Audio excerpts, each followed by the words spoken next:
ये वीडियो मुलाहिज़ा फरमाइए, क्या ज़बरदस्त मैसेज दिया इस बार की बच्चे ने। यकीन करें इतना ज़बरदस्त जवाब दिया कि आज तक मैंने पाकिस्तान और इंडिया के अगेंस्ट जो भी अभी मामला चल रहे इस तरह का मैसेज किसी के मुंह से नहीं सुना।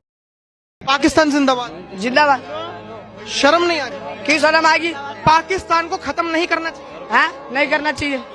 भारत देश जिंदाबाद है नहीं है और पाकिस्तान जिंदाबाद है नहीं। है। आपका नाम क्या होगा? कैफ।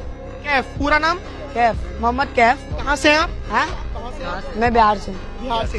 आपको थोड़ी सी भी शर्म नहीं आ रही कि भारत देश में रहने के बावजूद आप पाकिस्तान का समर्थन कर रहे हो कि कैसे खत्म होगा पाकिस्तान? अच्छा, आप ये न्यूज बना रहे हो तो आपको शर्म नहीं आ रही कि क्या न्यूज बना रहे हो? हाँ, आपको शर्म नहीं आ रही है कि न्यूज बना के सबको फैला रहे हो हिंदू मुस्लिम के बारे में? हिंदुस्तान का समर्थन क्यों करना? आप पहले हमें जवाब दीजिए, उसके बाद हम कुछ बोलेंगे। तुम जो बोल रहे हो वहाँ भी आदमी है, यहाँ भी आदमी है, वहाँ भी मुस्लिम है, वहाँ भी हिंदू है, यहाँ भी हिंदू है, सब तो है इंसान। तो क्यों सबको खत्म करना? पहले ये बताओ, क्यों करना? सबको जिंदगी जीने का हक है, सबको हक है, तो क्यों खत्म करना? आप पाकिस्तान का समर्थन करते हैं? कहीं आप जाओगे वहाँ, कहीं आपको खत्म कर दिया तो हो गया काम? आप पाकिस्तान का समर्थन करते हैं? हाँ, करते हैं।